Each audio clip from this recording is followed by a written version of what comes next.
Today on Inspired, I'm really excited about the guest that we have. She has over 22 years of experience in the banking and finance sector. She has won many notable accolades. She has published articles, and she's very passionate about women empowerment.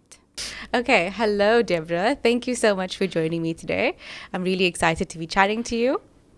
So I have so many questions, and also I'm very much a fangirl because I've watched your career over the past couple of years. So I'm really, really happy that you're here with me today. I need to tell my daughter I have fans. Yeah, please do, and you have it on video now. Absolutely. Evidence. So the first question I'm going to start off with might be an interesting one for you is, have you always wanted to be a lawyer? Sure. Okay. Tough question. I think the answer is no. I mean, interestingly, the first thing I started school very early. I grew up in Swaziland, actually, which is a fun fact for everyone who may or may not know me. But my dad is still there. My mom lives with my sister and I in Cape Town. But because I started my schooling career in Swaziland, I started quite early. So I finished school when I was 17. And I had absolutely no idea what I really wanted to do. So I actually spent my first year out of school doing computer programming. And I could not see myself in the sort of bowels of a building dealing with people's IT issues. And then I took what was, I guess, ostensibly a gap year doing nothing much.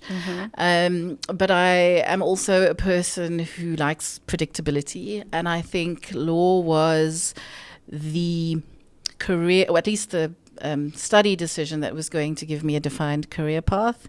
And that was probably the easiest one for me. And also at the time, and I didn't know what to do, and that's why I ended up doing computer programming, right? I wasn't quite sure whether I wanted to go BCom, BA.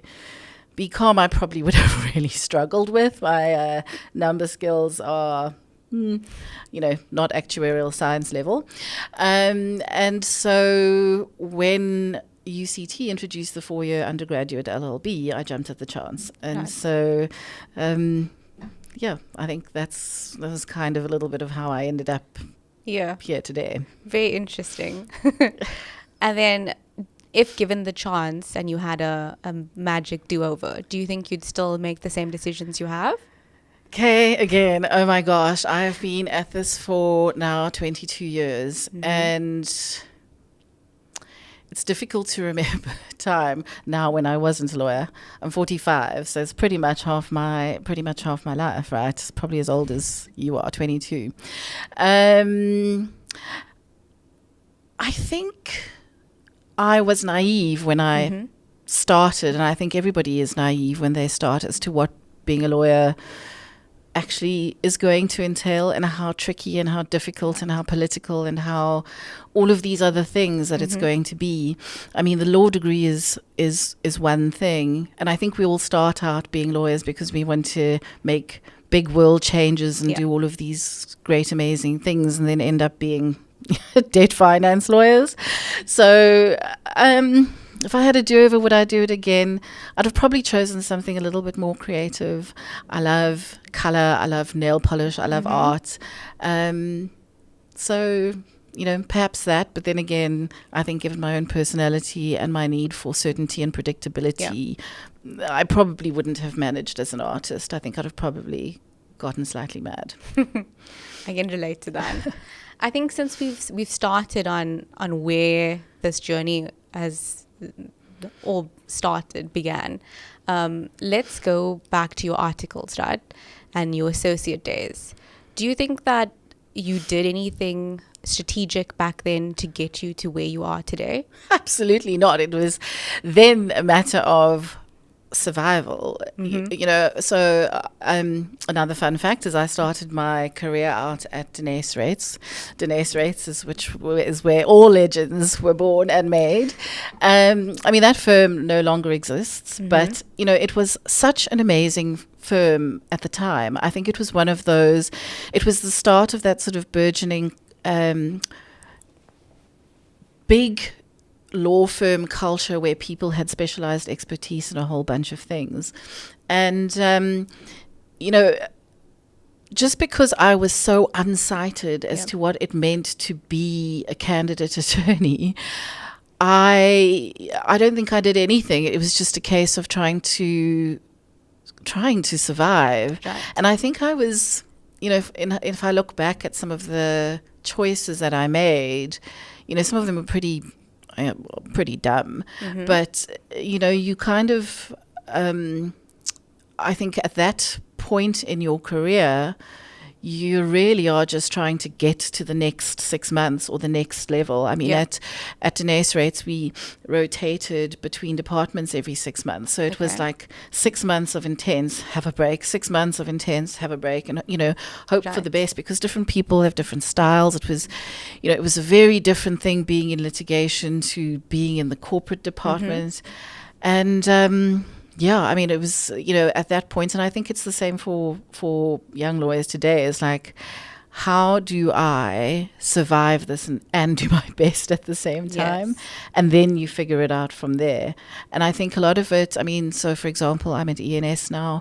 The candidate attorneys don't necessarily move through departments. So at ENS, you are placed in a team, and that is Okay. where you stay for your 2 years. That's interesting. It is. I mean, I think there are various debates both ways. But what at least Danae's Rates allowed me to do was try and figure out where I was a better lawyer. Yes. And that was important for me. Okay. Some people do know exactly, where they want to go and what they want to do. And because I had absolutely no frame of reference, I'm not from a family of lawyers. You kind of you've got to test the water in a whole bunch of ways before you ultimately land where you do. Right. Okay, that actually leads me to my next question, which is, how did you know banking and finance was the right decision for you? Well, I didn't. I think I just took the opportunities that were given to me at the time. Right. And so Danae's Rates, I had sort of rotated through a number of departments. I really loved my boss in litigation. I mean, he was fantastic. And then I can't even remember where I started, but it was because the Cape Town office was, slightly smaller than the Johannesburg office at the time. We had a smaller corporate department. And so I was in corporate. And then one of these, actually, he happens to be my co-partner at ENS today. His name is Clinton. He was working in the Johannesburg office of Danae's Rates, and we were doing, he'd won a deal for Absa Bank. Oh. And at the time, Absa Bank was going to acquire the book, the Woolworths Financial Services book, because Woolworths Financial Services at the time was pretty small, not small, but big enough, but not the Woolworths Financial Services that you know today, where you can swipe your card and do all of these wonderful things. And because Woolworths was headquartered in Cape Town, we needed to do the due diligence in Cape Town, and I was doing the due diligence. Right. And I was like, actually, this financial services stuff is quite cool, Yeah. And also Clinton was a young lawyer, and I thought, actually, how cool to be in a department where there are sort of slightly younger people. I didn't need to be old and stale. No disrespect to any of the M&A lawyers out there, to do cool work. And then Clinton was, going off to, ironically, Allen and Overy in Japan. Looks like I've kind of followed his career trajectory, which I haven't. But anyhow, he went off to Allen and Overy in Japan, and they needed somebody with historical knowledge on the deal to at least help get the deal to completion. And they said to me, do I want to go off to Joburg? But it would mean being in the banking team. Right. And that's what I did. And that's kind of how I ended up in there, and happily so. I think, it was at the time, which is, again, as I say, 22 years ago, there were a bunch of awesome professionals in the Danae's Rates crew. We would, I think, doing market leading work at the time. The lawyers, as I say, were a lot younger than the M&A corporate guys. And so that's where I probably felt most at home. And then I think the work was also quite interesting. We would, and it changes all the time. So banking and finance or debt finance is a sort of quite a broad discipline. Yeah. And in that is, banking and non-banking financial services. There's some regulatory stuff when people are coming to market, wanting to do investments into South Africa. And so you were seeing interesting stuff. It wasn't, and that's not to say, other disciplines are not interesting, but we were seeing some of the sort of market, first to market products. We were seeing some of the first to market, big loans. We were doing derivatives. So it was a little bit, it was good for me because I don't have a long attention span. And so I was able to do all sorts of other, all sorts of varied things in a work environment. Interesting. To go back to what you mentioned, which was at ENS currently, there's no real rotation. So do the candidate attorneys get to kind of choose which department they go into, or how is that working? So they do have, so I understand when they are recruited, they do have various options for preference. Okay. And so part of the recruitment process is to do various psychometric tests, et cetera. And so through those processes and procedures, people can see, this clever HR people can see where people are best suited. Okay. And so they will try very hard to put people in the departments that they want to go into. I mean, that's not to say if you didn't vocalize that you couldn't work with another department, and then some people who found that they absolutely don't love something will try to rotate out if there's space and all of those sorts of things. But those things are pretty much driven by, the requirements of the business, etc. Okay, that's very interesting. I didn't know that, so thank you. And then now is typically the time when a lot of CAs are starting. And really nervous because I remember my first week, I was like, I don't know what I'm doing. Can I speak? Should I speak? Or should I just keep quiet? You should always speak. Yeah. So do you have any advice for anybody that's just either starting in a new job or in their first year of articles? Any advice for them that you think might be helpful? Yeah, I mean, law firms are pretty daunting, intimidating places for somebody who's new. And there are all of these sort of hard-nosed people doing actually really important work. And the work that we do is important and really, at its heart, it's, what makes sort of commerce go around, really.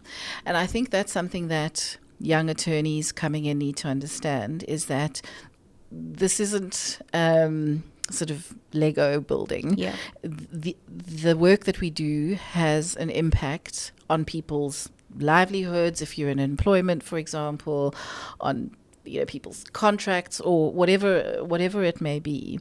And I think going in with a mindset that this, even if we're not necessarily working at The Hague, we are still doing work that fundamentally impacts humans. Right. And that's important. But I think it is also important to just go in with a mindset of taking every single opportunity that you can, asking questions, but not taking up people's time with questions that don't go anywhere. Okay. And that's not to say, there's not an open door policy, but it's very important to be useful, to know your craft, and knowing your craft at candidate attorney level means just actually being useful. And that means, so for example, in my space is, if we're doing a transaction, your job is to understand exactly where every document is, what each document says, and that's the learning that starts. I'm not going to ask you to draft the document. I need you to start learning by osmosis. Okay, so this is how the transaction hangs together. Do a little bit of groundwork before you start taking up people's time in their offices, etc. My old HOD used to say to me, when you're a young attorney, use the empty chair test for yourself. And that is, in the sort of throes of battle, when the chips are down and you're needing to close a deal or whatever, does your partner want to see you in that chair, or does he absolutely want that chair to be empty? Interesting. And so, I mean, obviously you want to be in the chair, Right. because you need to be the person that knows where this document is, what that document says, how it all, it's that kind of stuff at the moment. And as basic as it sounds, Yep. it's actually fundamental to any transaction, to any deal, to any case. I mean, you were a litigator in your previous life, knowing where the documents were, Right. what was paginated, who paginated. Well, I don't know. I'm probably giving a really poor example in the context of a litigation, but it's important to know, like, the matrix of your Right. deal, and that's just like document management at inception. Project management is another skill. So it's those kinds of like odd things that you never think you're going to be doing as a first year, but it's the project management that is fundamentally important. So are you going to be useful and be able to help me execute and manage my project? Don't just come in and try to do Take the big over stuff. the world. Yeah. And also, like, there is, especially for example in banking and finance, there is value in predictability in our sort of commoditized world, for example, of a loan market. You don't need to start reinventing what people with really great minds have done for years. There's a way that the market moves. There's the way that the market kind of expects things to be done. You absolutely do not want to be the spanner in that work, and you don't want to be the lawyer that people say, oh my goodness, we should never use him because we're going to have to add XYZ to our fee because he's so unpredictable. So know your craft, and in knowing your craft means knowing when you can be inventive and when you also have to stay the course. Okay. I think that's very interesting, and I think a lot of people probably would want to listen to that and be like, okay, this is what I need to do. Yes, my advice always, and one of my star associates, her name is Monet van der Walt. Ooh. Shout out. Shout out to Monet. My first bit of advice to her was, do not reinvent the wheel. Okay. I need to know that my documents always look this same way, so that when somebody asks me or a client asks me where X is, I know that I can go to that document and it's going to be there. I don't want somebody to have exercised their discretion and taken it out and suddenly it's not there and XYZ doesn't work. Right. So yeah. Very interesting. We spoke about this a bit earlier, where we kind of touched on sometimes a move in your career is very important.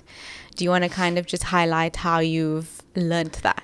Yeah, so I have moved, now, I'd moved twice in my career before I moved back to ENS. I started at Deborah, as I said earlier on.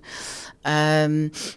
Clinton, who's my current partner or my co-partner in the team at ENS, was coming back from Allen & Overy in Japan, and I was still living in Joburg because I'd gone to finish that ABSA deal that we had talked about, and I'd loved Joburg, and it was actually it was a good learning for me just in the context of banking and finance. There were some amazing lawyers there, but my life was here. I mean, when I say my life was here, I'd finished university here, and I preferred living in Cape Town. And he was coming back, but coming to Cape Town, and then asked me to move back to Cape Town to join the team, which I did. I was quite young in my career then. I had just been made a partner at Deborah, and so I think that was an interesting move, but it wasn't a move that had any fundamental shift in who I was, I think, because I was going back to some sort of level of familiarity. I'd been at ENS then for 13 years, and I was like, okay, I needed a change for all sorts of reasons. Probably a lot of them were personal. And I thought, well, what do I want to do that's different? Right. And then I moved to Allen & Overy before it became A.O. Sherman. And that was probably the most fundamental move in my career. It was really interesting to me to see, and I moved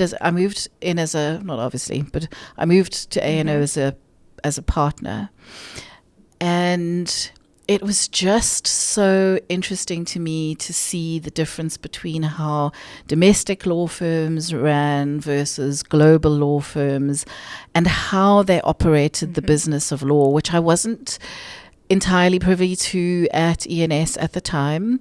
The A&O office in South Africa was quite small, and so all of the partners were really involved in a lot of the parts of the business that you wouldn't normally be involved in. And also then to see how business was being run at a global level, and that was just tremendous. I mean, it was also probably the most trying chapter in my career. It was really, really tricky to move from a domestic law firm onto an international one. The kinds of expectations they had of clients and how to manage, matters, how to manage profitability, it was just, I mean, everything was so fundamentally different. But it was probably the most growth I'd had in my career over the past 2 years. I mean, I got to do some pretty cool stuff. I got to travel. I got to speak at places like the Berlin Global Dialogue. Those were, and that was part of the sort of, I guess, the glamour, and it's not glamorous actually, of being in an international law firm, because at its heart it was actually it was a demanding and taxing place. But it was super, because I've come back with a whole bunch of new ideas. When I say also new ideas, new energy, different perspective. And I think that makes me not only a better corporate citizen at ENS now, but allows me to influence, if they take my influence, I guess, but allows me to contribute in ways that are different and not only related to my practice. It's interesting that you said it was one of the most trying times of your career. When you step into a situation that feels very challenging, I'm not sure how you feel. I typically have a lot of imposter syndrome, and I'm like, should I be here? How do you deal with those types of difficult thoughts and difficulties that happen? Keep walking. I don't know. It's like you've just got to keep putting one step in front of the other, or one foot in front of the other, because I think that's just the other reality. And I think it was a soundbite from Barack Obama, actually, who I think is fabulous.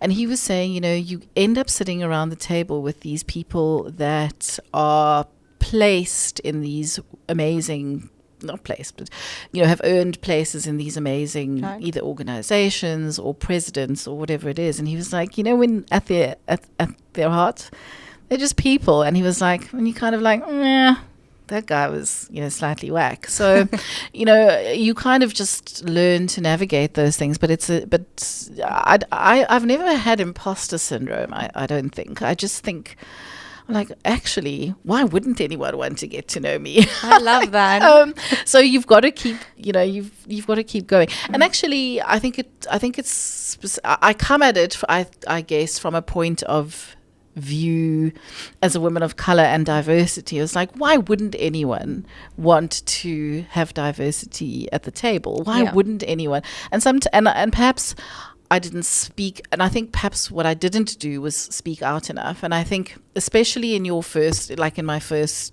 year or whatever it is, I was very much a listener. I was like trying to figure this whole thing out.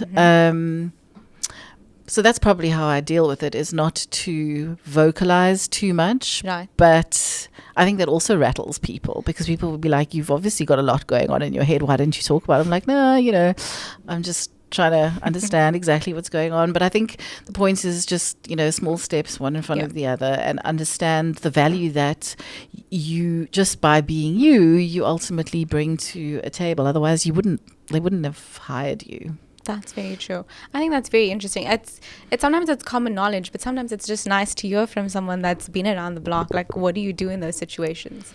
You touched on being a woman of color, right? There's a lot of chats about this recently, where people say that there isn't so many kind of issues where it's relating to race and gender, especially in the legal fraternity. What are your thoughts on this? Shoo, loaded question. So let's start with gender. I mean, I think from a gendered perspective, it's what is interesting, especially in law, is, and if you look at, even if you start even earlier at university level, classes are about 60-40 female to male. And by the time you get to where I'm sitting, and I'm not at the top of my game at all, or the top of a game in any organization, the ratio of females to males is absolutely inverted. And I think some of that has to do with biology, and I mean it in no disrespectful way to anyone. I think some women who want to have children, priorities absolutely change. They don't need this, they don't want this, and it becomes really difficult to have, you're wearing so many jobs throughout the day, and your job as a mother, frankly, for most people, including me, is my most important job. And I think if you looked at my LinkedIn profile now, I think it says mom and then lawyer. Exactly. And I only have one child, but there are people who have multiple children, and that is challenging in a South Africa where, you've just got to juggle a whole bunch of things on a daily basis. And so I think those open inverted commas traditional roles of the woman being the homemaker still frankly exist.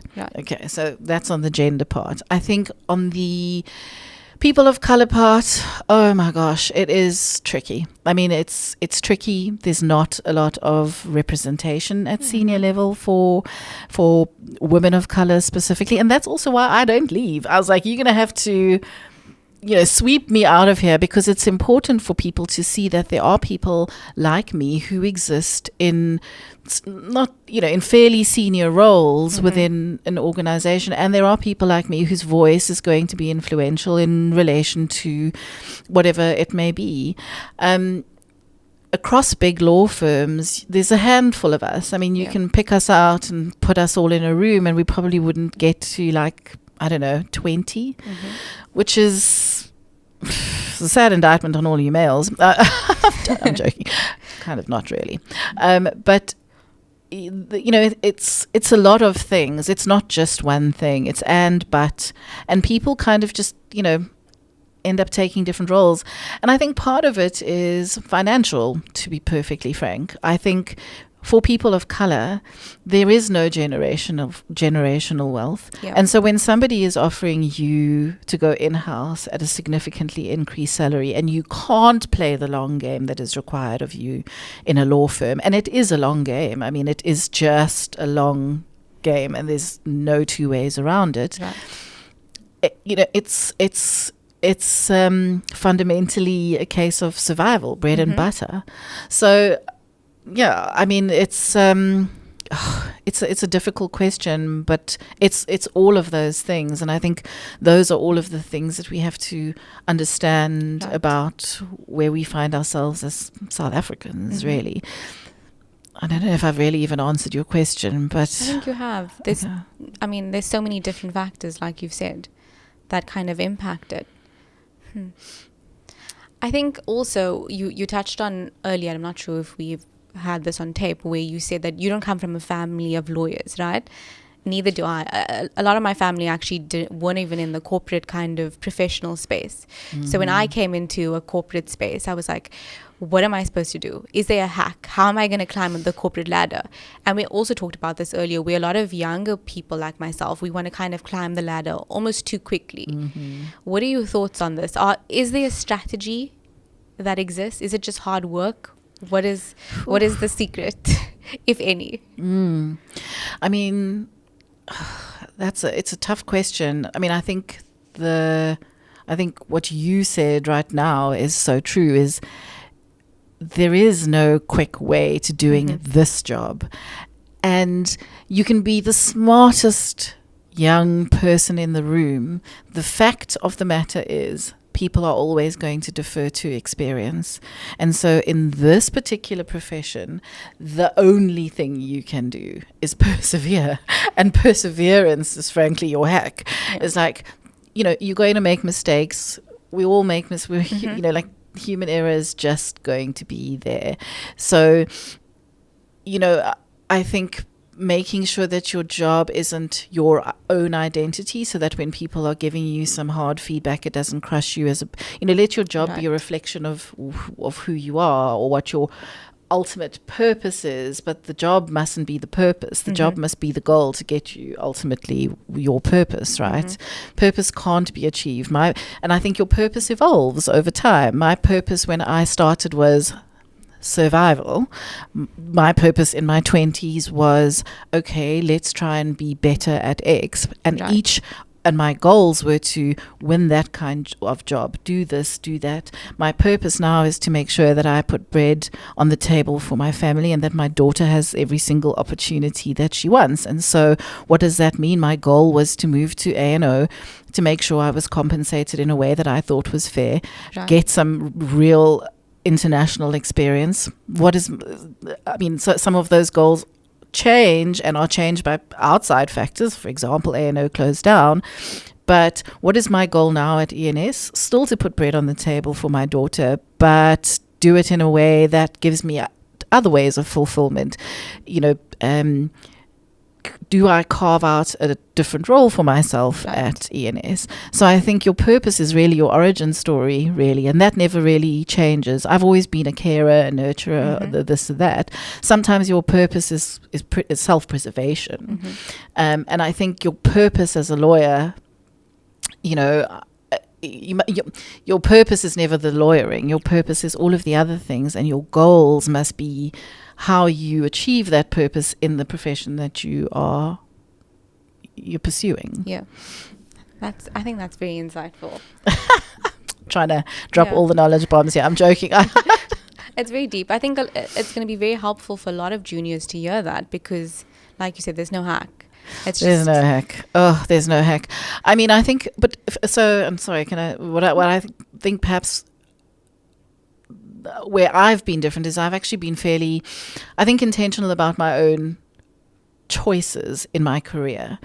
I'm never going to have that determined for me. So I was very intentional. I think there was an opportunity for me, but I thought to myself, there's more value that I can add to a firm that knows me and knows that I'm trying to contribute in different ways, rather than going into something that was entirely new, where people didn't sort of have me on their radars or know me from a bar of soap. So I think it's important to plot and plan what your goals are. Right. Like, are your goals international exposure? Are your goals financial? Are your goals whatever? And then figure out from there what your strategy is. But one of the consistent goals must be, I have to persevere through this thing if I want to make it. If I want a career of longevity in law. Interesting. Another thing that I've kind of noticed recently in some firms is people are being promoted quite quickly. And we spoke about partnership a little earlier. And you said you had very interesting thoughts of what a partner actually is. There's probably going to be a few senior associates listening and maybe also contemplating, they want to move on to the next step. What do you think they need to be thinking about before they get to that step?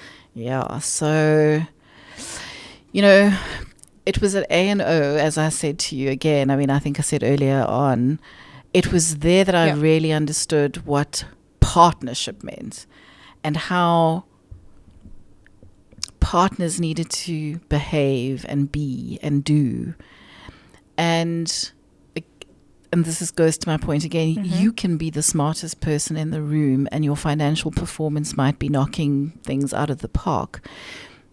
But being a partner is being a wholesome individual in a law firm. And that means, are you going to not only grow the financial pie, but are you going to grow the pie in a way that is meaningful for the firm? And that means, are you going to act with integrity? Are you going to be a good person? Are you going to acknowledge people's value wherever they are in the organization? Are you going to treat people in a way that allows them to grow? Or are you just going to be a megalomaniac?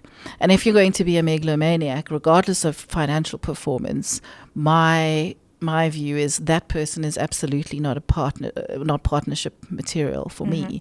I can't call that person my partner when I know how diabolical they are. And also, obviously, the other things that you need are sort of good practice management skills and all of those Right. other things, and know your business. But I think there's always an emphasis on financial performance and all of those things, but it's the what people call soft skills that really make or break how a person ultimately continues to progress through any organization. The soft skills are fundamental, and partnership isn't just one thing. And so, I think it takes a whole person to be a partner. Right. And as I keep saying to every single person who's ever under my watch at a firm, people will never forget how you make them feel. You can be the smartest lawyer in the room. If you are a ass, you're an ass, Yep. and people don't want to work with you. They'll learn certain things from you, like, oh, okay, we'll go and do X here. So don't be an ass. Right. And that as a partner, don't be an ass. And then obviously, those, your network, your clients, all of those sorts of things, people, your reputation starts to precede you when you are an ass. So you don't want that as you don't want that kind of person as a partner. I want to be able to be very confident in calling people my partners and saying, hey, come and see this guy, and know that he's not going to be a total misogynist or treat people poorly or have some ridiculous out there view or whatever it might be. So I think it's really important, and it's also really important to understand what partnership actually really means. And at its core, it's how do we grow this business for the benefit of the partnership? And that's all of those things that, ultimately, resonate with me. That's very, very, very interesting. I'm sure a lot of people are maybe going to comment on that one, I think. I know.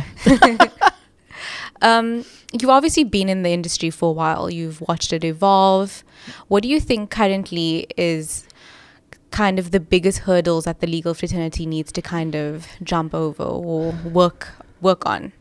Well, this is also just where, for example, the difference between, and I'm not speaking for all domestic law firms. Right. I think where, for example, international law firms have really started to embrace things like AI, and AI in law is going to fundamentally change how efficiently we practice, how quickly we can get things done, how accurately we can get things done. And that is something that I think, we need as South African lawyers more broadly to embrace. I think Right. there are evolutions, and we cannot be left behind when the market is moving a particular way.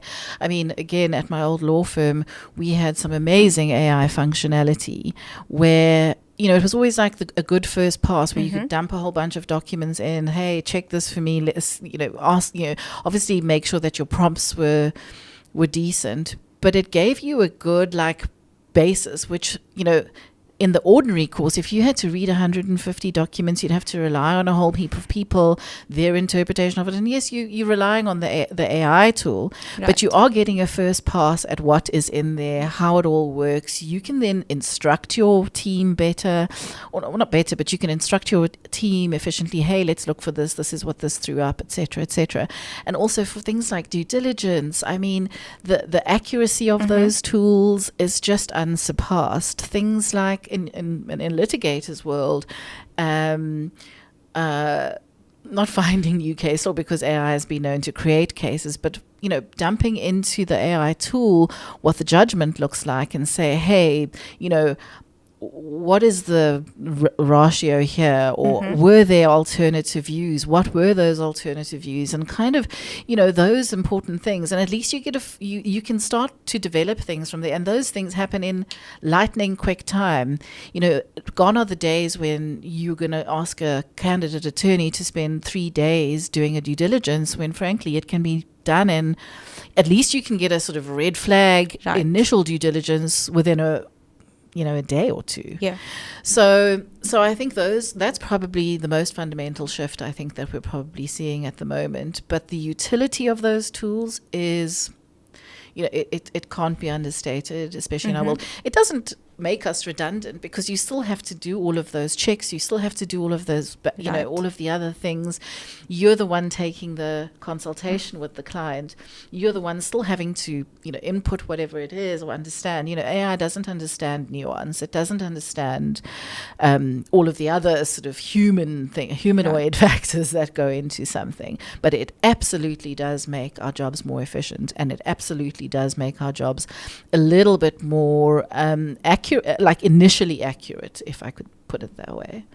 I think that's a very interesting one. I think a lot of people were scared that it's going to eventually result in maybe less CAs being appointed because you have Harvey or whatever AI tool you're using.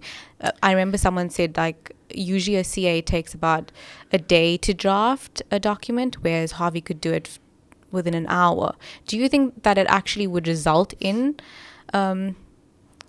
not hiring so many CAs? Or well, look, I mean, I think, and it's I think this is I think so in the London market, maybe, for example. Okay.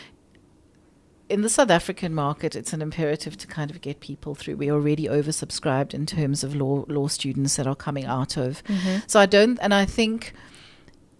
think where you already hire too many CAs for your particular organizational needs, that might happen, so you can pare that down. But I think maybe, you know, like most people are hiring CAs because they want to see them grow through the ranks. And so I think the intention, at least with CAs or CA hiring practices, is always to hire people that you see working in your organization. So I don't necessarily think that that's going to I don't think that will happen.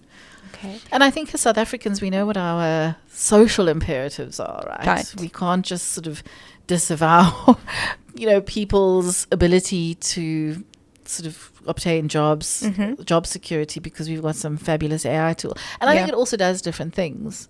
You're still going to need continuity in your organization. At least a big law firm is going to need continuity. So, you know, I don't think so. Well, that's great. That's great to hear. Since you touched on hiring, right? You're often on the other side where you are looking at a CA or an associate or senior associate. I think a lot of people would love to actually hear this. When someone is interviewing with you, what are the things that you're looking for? You know, I have taken a slightly different view than some of my other colleagues. I think people who've passed a law degree, who've gone through an articles, who've gone through whatever, you have to assume a certain level of competence. And so for me, I want to see, are you going to be able to work in a team? Are you going to understand team dynamics? Must the team revolve around you? Do you understand diversity? Right. Those are the things for me that ultimately, so again, I've had disagreements with people. I always think you can teach somebody to be a better lawyer, but you cannot teach them to be a decent human when those fundamentals are missing. And so I'd rather work with a decent human that needs training than the other way around. And so what I look for are decent people. I think you might be a very handful of people are thinking like you, but that's nice to hear. But I know there are not. I've had very many who don't necessarily agree with me, but I always just think you can teach. You know, it's we're not building rockets, and if you can read and write and have an analytical brain, which you've got because you've managed to get your law degree, right? You've written your exams, you've done fairly well.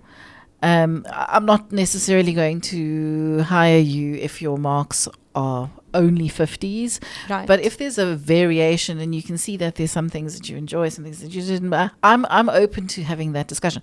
I was that student, and I think that's probably why I'm slightly less fixated on a mark than sort of the ability to show that you can, you know, do exactly right and do sort of sort of execute things logically, right? And so you said that you weren't an A student. No. I think that's very motivational. If I look back at myself, I think maybe my marks was something that held me back from looking at different fields in law. So I think it's very inspiring, actually, for a lot of people that might be in the same boat to see, look at all of the amazing things you've accomplished. So, look, my law degree was done now 25 years ago, whatever it was. And I do think that the way we were tested was slightly different. And the aggregate of the marks was not A's then either. Right. So when you sit on a recruitment committee now, it's very, there's people that are like shooting the lights out. And Yeah. how people, I mean, there was maybe 2 guys, Jan van Zyl, I remember his name, and his father was a university lecturer, and he was super smart, and he was never getting 90s. Now you see some sort of transcripts where that is common, and I'm not sure that should ever be common in a law degree. I don't know. I don't understand the marking metrics, but it wasn't. Absolutely wasn't. But it also was at a time when, getting a first class pass was also not common. Right. I was on the Dean's Merit List. I wasn't totally off the wall, but. It was I think it was at a time of very different metrics. And that's why I think, again, I kind of look at it and I think to myself, well, okay, there's somebody getting 90.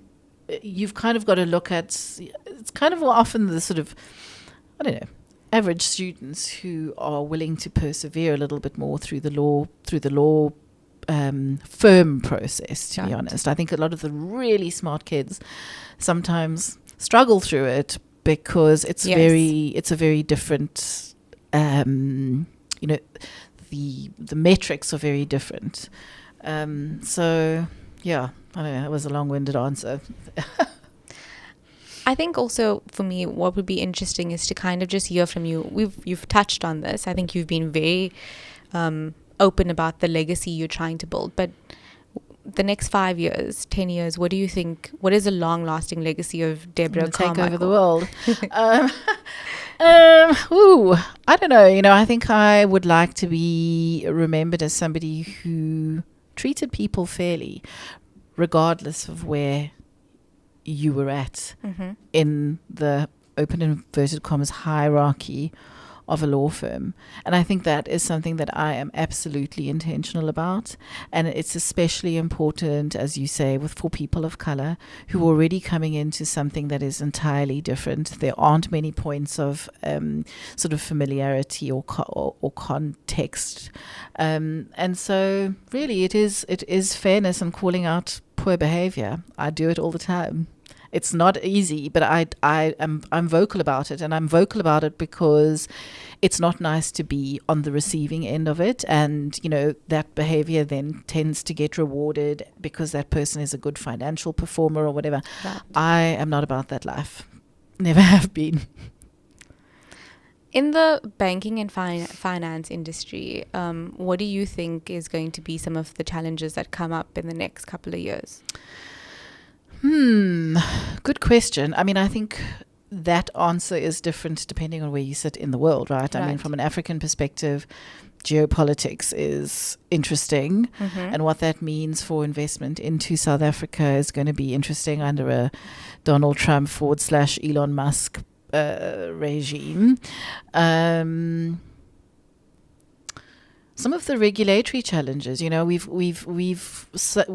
we've gone from a robust but fairly sort of not unregulated but regulated well enough financial services regime to a place that is now quite regulated with this Twin Peaks Financial Sector Regulation Act. It's an interesting sort of place to operate in South African financial services at the moment. But yeah, I mean, I think probably 2 of those things, and then governance and ESG are probably still going to continue. And ESG, for those who don't know, is environmental social governance issues.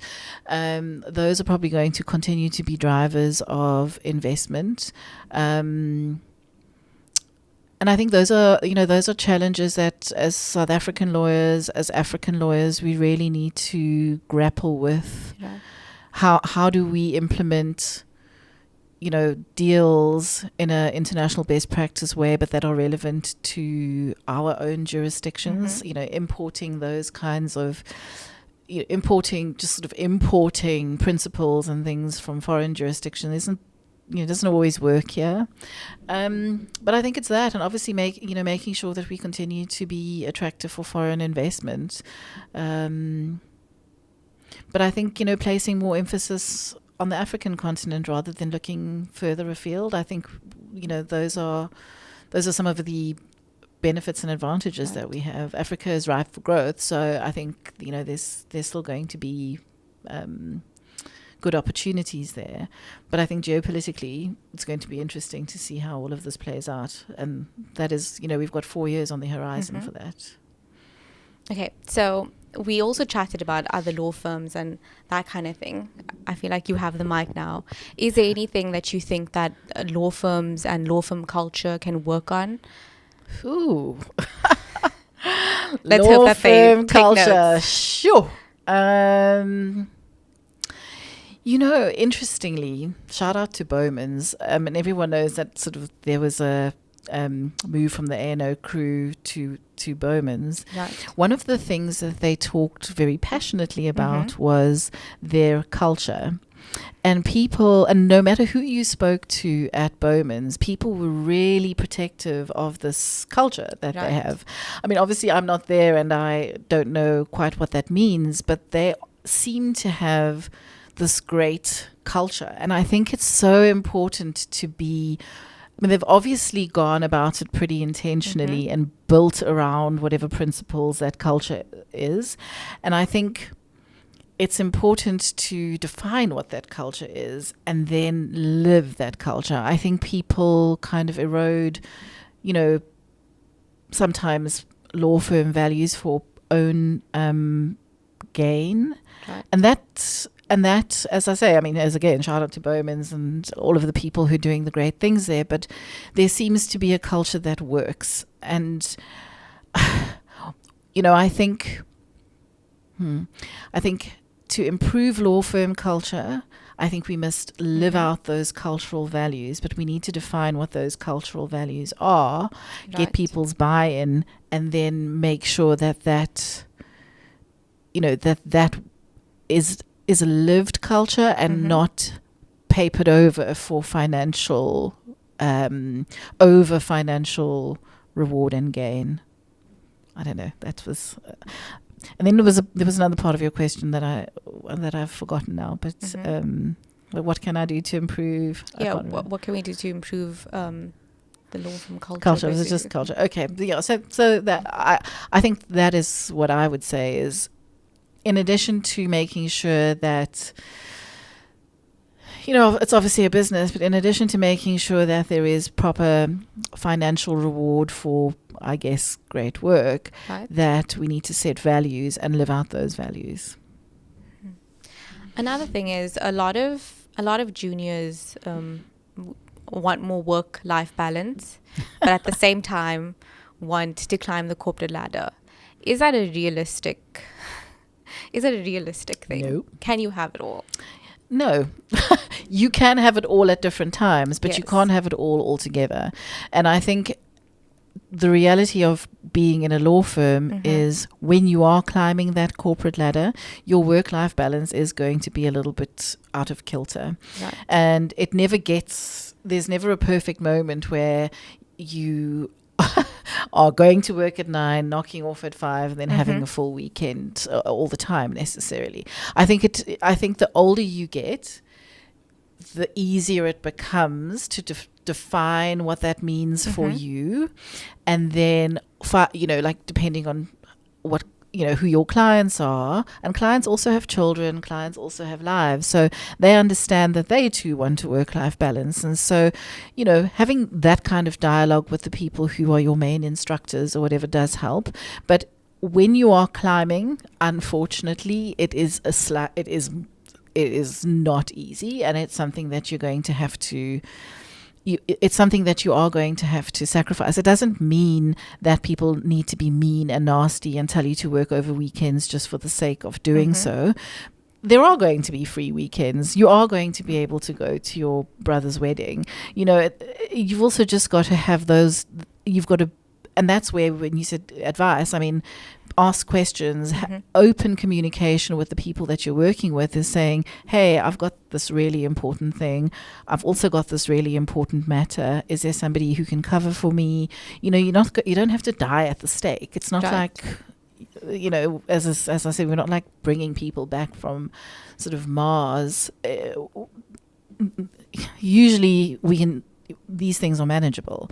And so work-life balance is important, and it's important, and that's why it's also important to have a well-rounded person who knows when they are, when they need to take a break, when they need to do whatever. And in some cases where you've got a manager who's also managing their own practice well and managing their clients well, it's pretty easy for an associate or a clerk to have work-life balance, right? Because that trickles down. Right.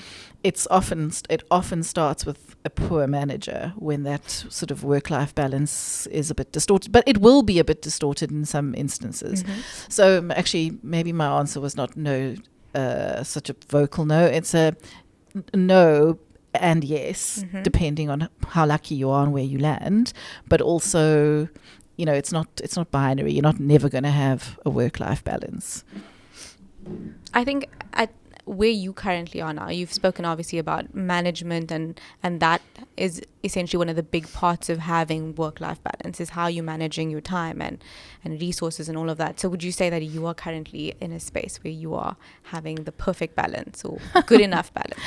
A good enough balance. I've obviously just recently again transitioned into ENS. So for me, my work-life balance is going to be distorted towards work. It helps that my child is at school and has a very sort of healthy school life. I obviously do have a partner, and so he probably suffers the most from like my distorted work environment. Right. But for the next couple of months, I know that my work-life balance is not going to be what I want it to be, because I've got to put in extra hours too. I've got to put in extra hours. I've got to understand the systems. I've got to understand the deals that are there, where I need to step in, where I don't. And that means extra hours for me. So no, I don't have a good work-life balance at the moment, but it is also self-imposed. So I don't know. Weird answer again. But no, I think that's a perfect answer. I think it's also really helpful for people to know that you have to work hard. There's going to come, like you said, there's different seasons for everything. And this is currently your season where you have to just put in a little extra, but eventually it'll come back where you have your balance again. Yep. On that note, what are some of the things that you are looking forward to this year? Sure. Well, my daughter's turning 13 on the 1st of February, so that is a big moment for Nicholas and I. Sure. I mean, flip having a teenager in the house. Am I looking forward to it? Yeah, she's been a interesting little character to have around. I mean, she does keep us young and youthful and all of those things, and in touch with youth culture, which is a huge thing, like, skibbity toilet and all of these like weird sayings that she has, and I'm so Sigma. So, you kind of, so there's that. And I'm really looking forward to some of the work actually that is in the team at the moment. Clinton has always had this really interesting practice, and so being able to do some of that cool stuff, and there's some really interesting, cool stuff happening in the banking space. And if one of the deals that we've got on the table comes off, I think it would be fundamentally sort of market shifting in the South African banking space. It's interesting. So there's some cool stuff happening there, and I'm quite interested to see how my own growth works at ENS, given the clients that I grew with at A&O, whether I can, transport them back to ENS. Challenges, but growth. Those kinds of things. It's going to be very exciting. I'll be watching. Don't watch too hard. Any lasting or long-lasting words you want to leave with any of the viewers? Wow. Just be Sigma. I'm I'm joking.